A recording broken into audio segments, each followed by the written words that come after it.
So this is a report by Bloomberg New Energy Finance, and they found that green investments have fallen since 2018. So they put the number for the first 6 months of 2019 at 117.6 billion in investment in solar, wind, and other clean energy sources. Not defined very well, but um, and that is a 14% decline from the same period in 2018, and the lowest 6 months figure since 2013. And in particular, they found that China saw investments in these green energy sources by 39%, but also the US and Europe declined by 6 and 4% respectively. So I found this quite interesting. So in China, in particular, they changed solar subsidies and made some other modifications to electric vehicles and other things. And what this shows to me is, one, these investments were very government policy driven in the first place. And two, they are supposed to increase very rapidly, potentially exponentially, to catch up with fossil fuel uh, energy in the near future. But this is apparently not happening. So this could change over time because, as I said, it's policy driven. But we can see here that this is not, it's not like green energy is a big market winner. This is very much dependent on government policies. And in the previous Power Hour episode, we talked about how the US production tax credit for wind power had some similar effect in 2012, 2013, and might do this again this year.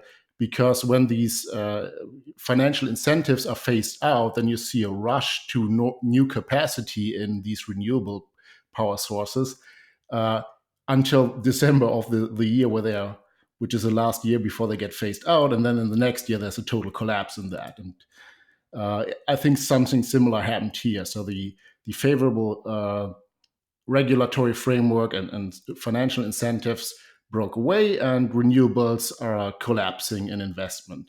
And this doesn't bode well for those people who predicted that, yeah, this is a 10x exponential growth field where wind and solar, due to their economic properties, will just take over the world. That doesn't indicate that at all.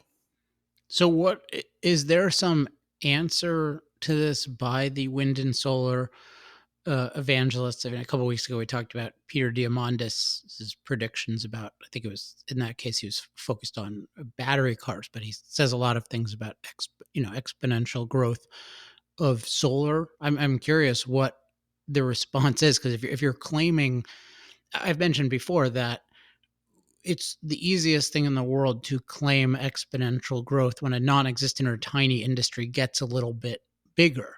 But it's almost never the case that they keep getting bigger and bigger and bigger and bigger. And particularly when you have something like subsidies driving it. But their idea is, okay, maybe subsidies drove it now, but now it's like silicon microprocessors, and they're just, they're doubling in efficiency year after year after year, every 18 months or every 2 years or whatever it is with Moore's law. So what do they have to say about this? And I might even wonder, what does Bloomberg New Energy Finance have to say about this? Because they seem to be advocates of this exponential view. Yeah, so this is fairly new, so I haven't seen a lot of responses yet.